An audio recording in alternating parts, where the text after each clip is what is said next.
Hello and welcome to Physician Bonus Payments in HPSA's The Basics. My name is Mary Moko. I'm a specialist on the Provider Outreach and Education team at WPS, and I will be your host today.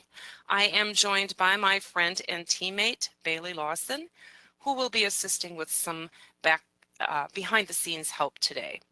This particular webinar today is designed as a basic introduction to the physician bonus payments in health professional shortage areas, or HPSAs.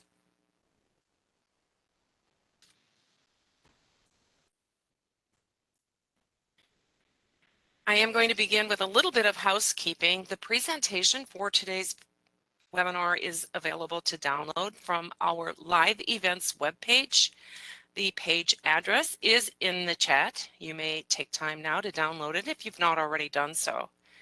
We are recording this session, and barring technical issues, we will post the recording on our live events presentations webpage, where it will remain for about 60 to 90 days. It will be specifically on the Encore Presentations webpage. That recording will remain there for about 60 to 90 days, and then we will also be posting it on our YouTube channel, where it will remain as long as the information remains current or until we otherwise decide to remove it. Now, if you have questions today, you can place them into the chat. I will answer questions as time permits, but if I don't get to your question, I will email the response to you following the webinar, either directly to your email address, or I will compile a list of the questions and answers and share them to all of those who are participating today. Now, you can contact customer service if you have any claim-specific questions, but I'm not able to access any claim details in the history of claims during this presentation or otherwise. So we do ask that any claim-specific or provider-specific excuse me, questions be referred to customer service. Here's a disclaimer, and we include this disclaimer in all of our education to let you know that the presentation today is for educational purposes only. I made every effort to verify the information that I'm going to provide is correct and accurate, but it is subject to change. It is on the CMS website, where you will find the Medicare rules that do determine final coverage, and it is these that will always prevail. And finally, CMS prohibits recording of this presentation for profit-making purposes, and because we don't know how you might use any recording that you do, we ask that you simply refrain from doing so altogether. Remember that we are creating an encore or recording of this presentation, and you may use that for future reference. Here's the agenda for today, and it should look familiar, as these are the exact words that appeared in the description of this webinar. I'm going to begin by defining a HPSA, and I will cover who is eligible for that bonus. I'll also discuss use of claims modifiers for HPSA services, and I'll demonstrate how to check the primary care and mental health HPSA list. Now, as a bonus, I'll share another helpful tool later in this presentation to assure that you prepare and submit correct claims to Medicare so that you're eligible for that HPSA bonus payment. You can see the objective here on this slide also is that by the end of this presentation today, all of you will understand how and why some providers are eligible for a bonus payment when they provide services in a health professional shortage area, or HPSA. So we begin today with the definition of HPSA. This slide includes CMS's definition of a health professional shortage area, or HPSA. They are geographic areas of populations that lack enough health care providers to meet the needs of that population. Now, one could say then that HPSAs identify areas of greater need throughout the United States and resources that need to go to those areas. It is the Health Resources and Services Administration, another acronym for you there, HRSA, that designates primary care and mental health areas as HPSAs based on census tracts, townships, or counties. The Medicare HPSA Physician Bonus Program includes only geographic primary care and mental health HPSAs. CMS pays mental health HPSA bonuses when delivered by any specialty 26, and that is a psychiatry physician. So let's talk about the bonus payments themselves. CMS pays a 10% HPSA bonus when an eligible provider or physician delivers Medicare covered services to patients in a geographic HPSA. They will pay the 10% bonus quarterly based on the amount paid, not the amount approved by Medicare, and only for professional services, but only when the services are rendered in an eligible HPSA by an eligible provider.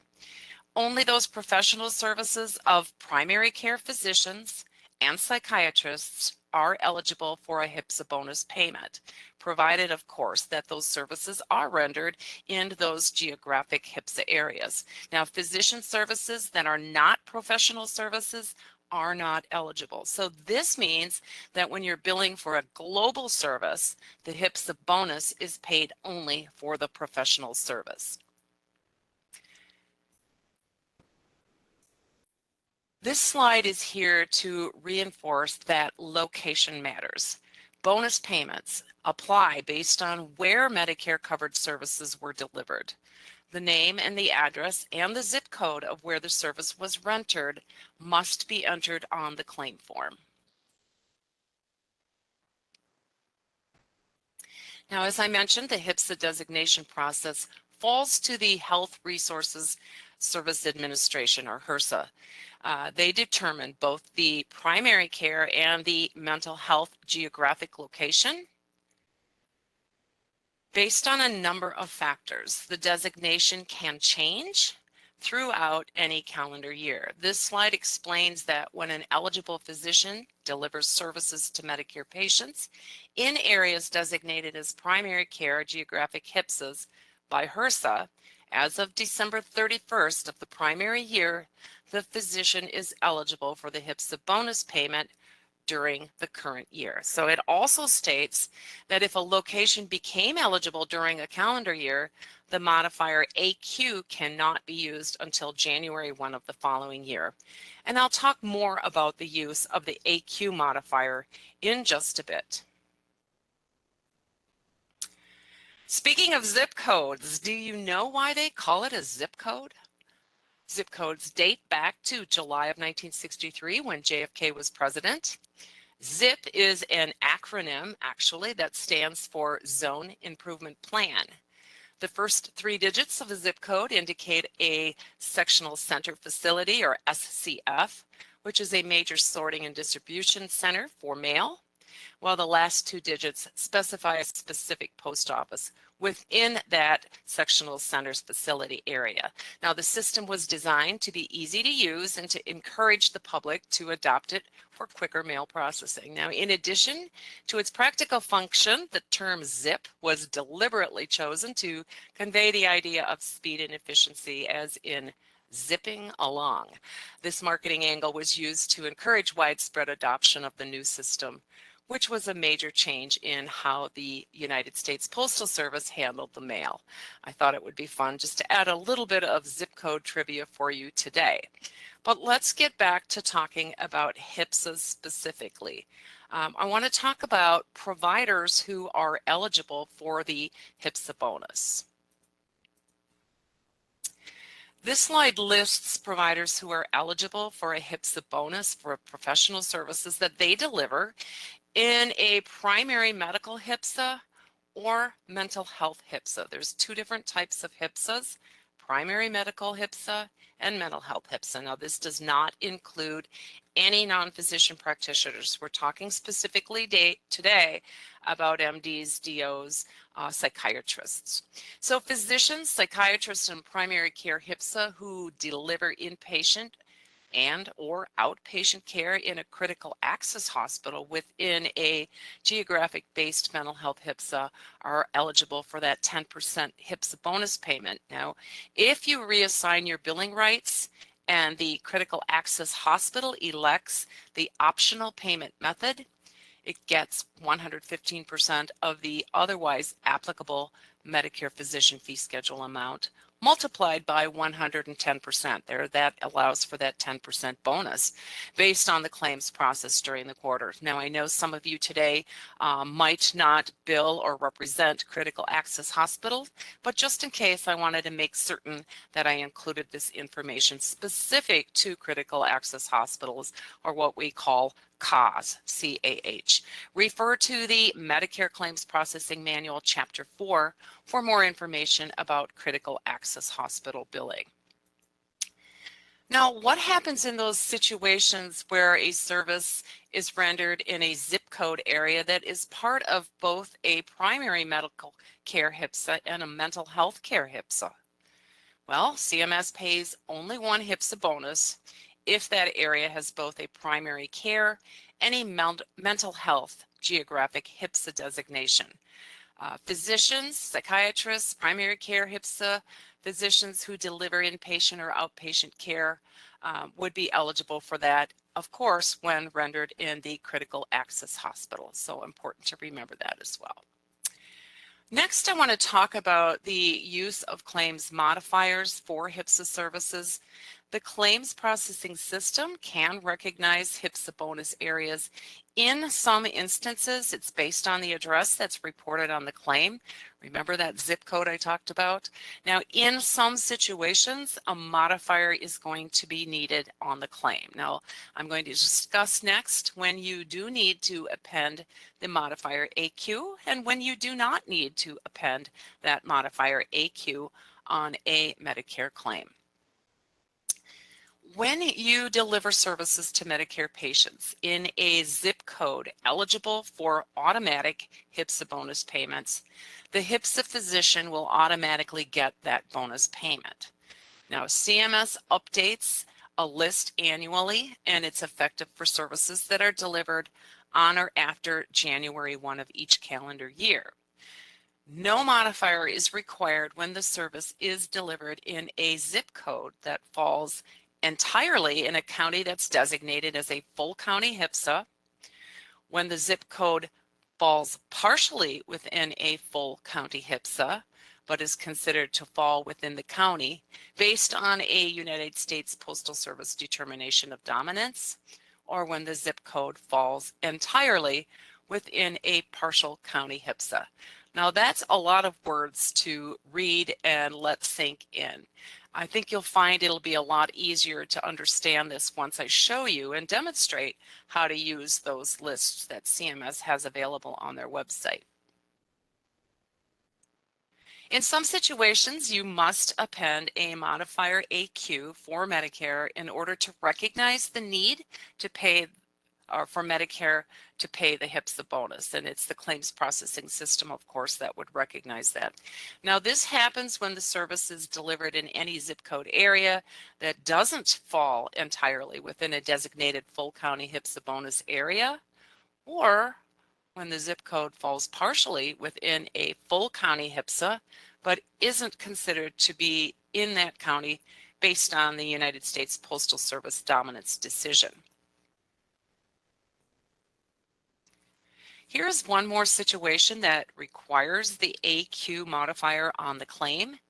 It's when the service is delivered in any zip code that falls partially within a non-full county HPSA, and when the zip code area wasn't included in the automated file of HPSA areas based on the date of service of the data run that's used to create the file. Again, a little bit difficult to understand when you're reading these. You need to take the time to let it sink in. But again, using those zip code lists that I'm going to demonstrate in just a little bit will help it all come into some clear vision for you. Now let's talk about those zip code lists.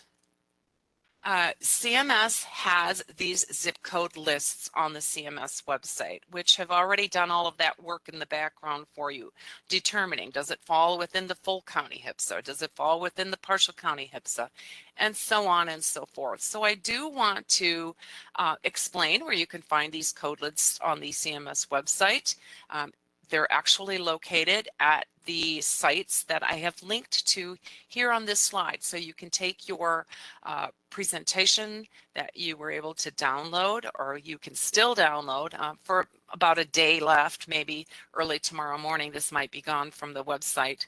But you can take a look at the 2025 primary care HPSA and 2025 mental health HPSA. Remember that a physician is eligible for only one, even if his or her zip code, based on where the service was delivered, not where the patient lives, not where the physician is located, but where the service was delivered, which obviously could be where the physician is located, but what I meant there was the physician's office. Sometimes he or she delivers services in places other than their office.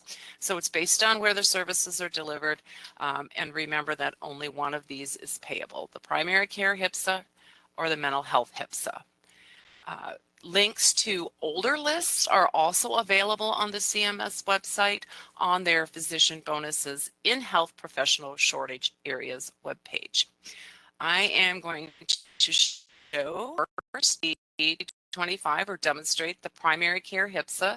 So if you want to check the zip code for where your service was delivered to the Medicare beneficiary for a primary care HPSA, you could choose to click on this link, and it is a zipped file. So it's going to open, and I'll need to unzip it. And that's not where it's going to unzip. Hang in there with me just for a moment.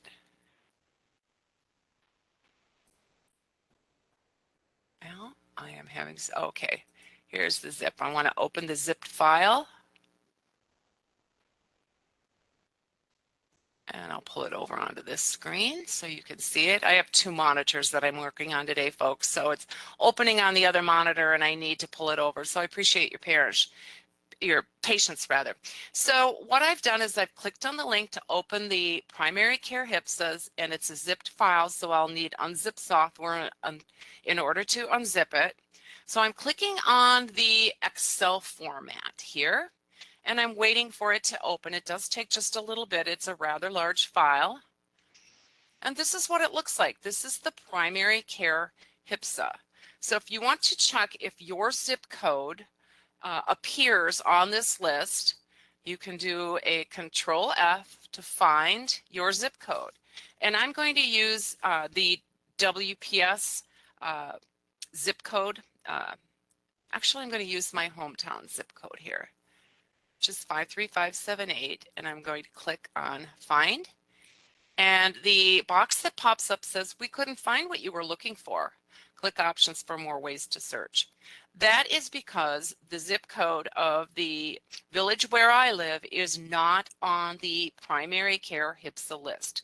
So that means that physicians that use the zip code 53578 are not eligible for the primary care HPSA bonus. Okay. Close that up. Go back to the slide.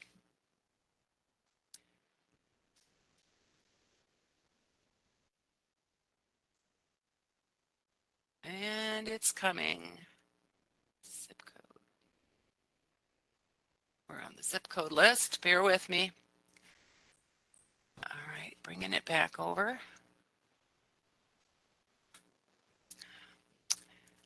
When you open and unzip those files, it kind of creates a little havoc with our WebEx PowerPoint presentation. But we'll get there. It just takes a little bit of patience and a little bit of time, and I do thank you for that. Next, I want to demonstrate the mental health HPSA. Click on it. I'm going to open it. When I download, do a little double click on the Excel spreadsheet, and it's opening. Now I'm going to take that same zip code, this time on the mental health HPSA, do a Control F to find, and right there it is. This time that zip code 53578 is on the list. This is the mental health HPSA list. So that means if a provider, a psychiatric physician, submits a claim using this zip code for the address where the service was delivered, that service is eligible automatically for the 10% mental health HPSA bonus. Okay, remember that payment comes quarterly to the physician. All right, I'm going to go back now to the PowerPoint. Bear with me. There we go. That was easier this time. Next, I want to show you the prior year calendar year lists that are available if for any reason you need that information. So I'm going to open that up. And that's a web page, so it came up much more quickly. But this is the web page, and from it you'll be able to look at these lists for other years, for previous years, to see if the zip code is on that automated bonus payment list. And back to the PowerPoint. Now, if the zip code is on the list, as I mentioned, you're automatically qualified to receive that HPSA bonus.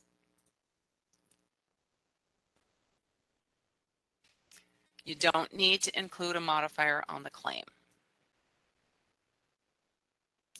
If the zip code is not on the list, we do recommend that you check another resource. It is the HPSA Medicare Physician Bonus Payment Analyzer, and I'm going to demonstrate that for you also. This is that little bonus tool that I mentioned a little bit earlier today that I'd be sharing with you.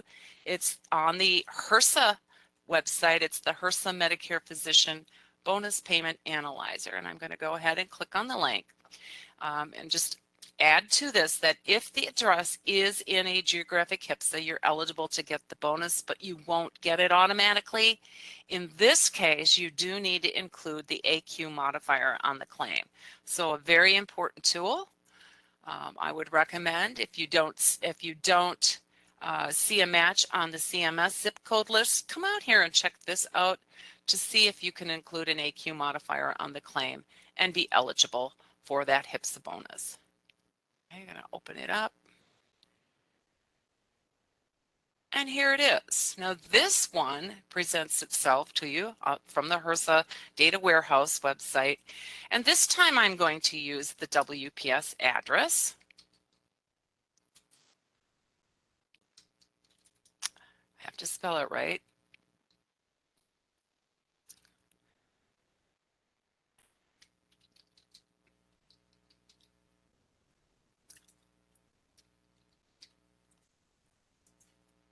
And put the zip code in.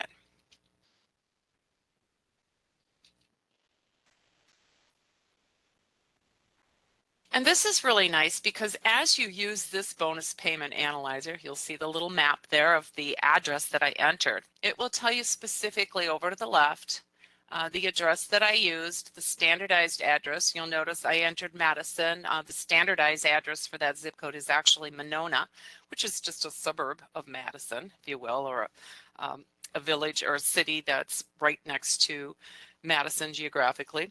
Now, it will tell you right over here on the left, is this address, this one entered here, is this address in a geographical mental health HPSA? The answer is no. Or is it in a geographical primary care HPSA? And the answer to that is also no. So there would be no need to enter the modifier on the claim. It's not on the automated list because it simply just does not qualify for the geographic HPSA bonus payment.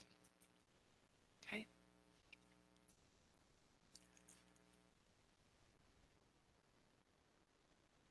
Going back to the PowerPoint slideshow here. And this brings us then to that portion of today's presentation where I'm going to ask Bailey if there have been any questions submitted in the chat. There has been one. I don't know when it came in, so I don't know if you've already answered it, but it's Is there any other way for a primary care provider to qualify for a HPSA incentive in Michigan? The answer to that question is that the zip code for where those services were delivered in Michigan would need to appear on the lists, those CMS lists, and let me just go back to them here, in order for you to automatically receive that HPSA bonus. But no, there is no other way than to receive that HPSA bonus other than when the zip code address is listed on the claim form, of course, and the service is also covered by Medicare for you to receive that bonus. So if the zip code is on the list, and again, here are the 2 links to those lists, you'll automatically get the bonus. You don't need to include the modifier on the claim. If the zip code is not on the list, I recommend that you take a look at this Medicare Physician Bonus Payment Eligibility Analyzer to see if the address is in a geographic HPSA.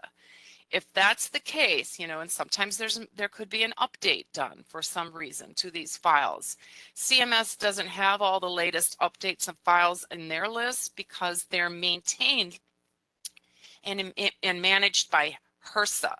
Okay, so that's why we recommend that you come out to this bonus payment eligibility analyzer to see if there's been an update, to see if that zip code is included in a HPSA geographical area. Now, if the zip code is not on the list and you use the street address to check the HPSA site, then you need to include the AQ modifier on the claim if it's on the list, because it's not automated. Remember that CMS list says otherwise, but if HPSA says that that address is in a geographic HPSA, you can add the AQ modifier and receive payment, the bonus payment. Are there any other questions, Bailey? There have been no further questions in the chat. All right, thank you. All right, well, we showed a lot of demonstrations today, and once again, I do want to thank you for your patience. I know moving around in those screens, especially when you are unzipping files, which takes a little time, can be a bit of a wait, and so I want to thank you for that. I do want to let you know that if you think of any presentation related questions, or if you submit one in the chat that I don't answer for any reason, and I'm going to check back in with Bailey in just a minute, you do have 1 week from today to submit them. You can send them to our education mailbox and put the webinar topic or the title of this webinar in the title. If you'd like to abbreviate and just put HPSA in the subject line, that would be fine. Then someone that is monitoring our education mailbox will know to send that question to me so that I can either answer the question directly to you in an email or prepare that list of questions and answers. Remember, though, that claim-specific questions or provider-specific questions must be sent to customer service. Now, some of you are likely hoping to receive a continuing education credit for today's presentation. In just a few minutes at the end of our allotted time for this presentation, WebEx is going to send an automated email to thank you for participating today. If you are seeking continuing education units, do not delete it without reading it. It is within the body of that email that there will be language similar to what's inside the red box at the bottom of the page here, starting with Certificate of Achievement. This states that you successfully completed this webinar today. It'll have the course completion date, the contact hours. This is what you need to send to an accrediting body of your choice and ask them to award you those CEUs. So it would be a copy of that body of the email that you would want to forward on to them. Now, if you join by phone only, if you're not looking at my slide presentation right now, you will also receive an automated email from WebEx, but they're not going to recognize that you participated because you dialed in. So you'll receive an email that says, sorry, we missed you. If you get that email, what you're going to want to do is send an email to WPS telling us that you did participate by telephone in this presentation today and that you'd like CEUs. And in that case, we'll manually create a certificate and send it out to you, and it will be an attachment to an email. That email address is the one I showed you earlier, and it also appears here at the bottom of the slide. It's wps.gha.education@wpsicd.com, and be sure to include your telephone number in that email so that we know we can check the WebEx records to make certain and verify that you did dial in from that number so we can award you with that certificate. I do want to mention to you the importance of a survey that I'm going to talk about in a little bit. We are committed to making changes based on our survey feedback. Both WPS and CMS look at the survey completions for not just us in provider outreach and education, but for all of our business units at WPS. It's important that you complete the brief survey that we ask you to do so. This slide just shows you a couple of the changes that we made in provider outreach and education based on those survey comments. We added chapters to our YouTube videos. This allows you to go out and look at a YouTube video, and if you want to go to the section that's about rejections versus denials, and I'm just giving you an example, the chapters that are listed will look like kind of like a table of contents, and it will tell you where to go within that video, you know, the minute mark, if you will, minutes and seconds of where that section begins. So you'll be able to skip around within a YouTube video without having to listen to the whole thing if you're looking for something special. We've also added training indicators to our webinar descriptions. We realize that all of you wear different hats where you work. You might work in billing, you might work in compliance, maybe you are a clinician. These training indicators will help you determine if the education that we plan to provide is that which you will best be able to utilize. So we tell you the training indicators. One last change that we've made based on your survey comments is regarding an event that we have coming up next week on October 16th. It is one of our Medicare Education Expos. And the one that we're doing next week, I apologize here, I touched my scroll button. The one that we're doing next week, we're having a little bit of fun with it because we're making it kind of a Halloween theme. The education or the day we're calling Medicare Madness.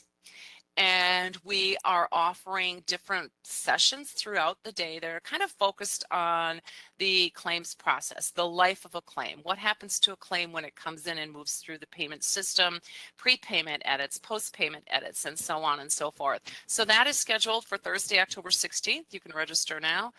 We also planned, and it's based on that survey feedback, to host on October 21st. We're calling it Frights and Insights. We're going to answer questions posed regarding those sessions in our Medicare Madness event on October 16th. So Frights and Insights, it's follow-up questions and answers to our day-long Medicare Madness event.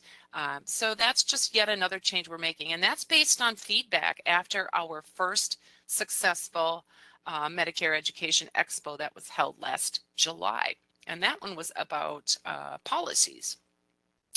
We had such great feedback and comments about that event. People asked us to consider doing another event, and that's why we're doing it. So here then is one of my last slides that is talking specifically about that particular survey that I'm going to ask you to fill out. Just takes a few minutes. Let us know how did you like the presentation today? Is there something we could have added to it, but we didn't? Is there suggestions for future education you have? You know, send us your wish list. What is it that you'd like to hear about in webinars coming up in the future? There is a survey link that Bailey is placing into the chat, and you'll have another chance to complete that survey, because when you exit today's webinar, there's going to be a pop-up that appears, and it will give you an opportunity to, if you've not already done so, to complete that survey. It is actually going to look like what you see at the bottom middle section of the screen with the yellow triangle at the top, blue button at the bottom. It is not malicious or anything. It's just a pop-up saying we're taking you to the CMS survey site. And if you've not already done so, please take the survey. All right, Bailey, I'm going to circle back to you one more time to see, have any questions come in pertaining to what we've talked about today? No, Mary, there aren't any new questions in the chat. All right, thank you, Bailey. Thanks for all your help today. Well, at this time then, I am going to once again thank you for participating in this presentation today. We know that you're all busy. We do look forward to those survey comments, and we do hope to have you join us for future events. You may now disconnect. Thanks, everyone. Have a great day.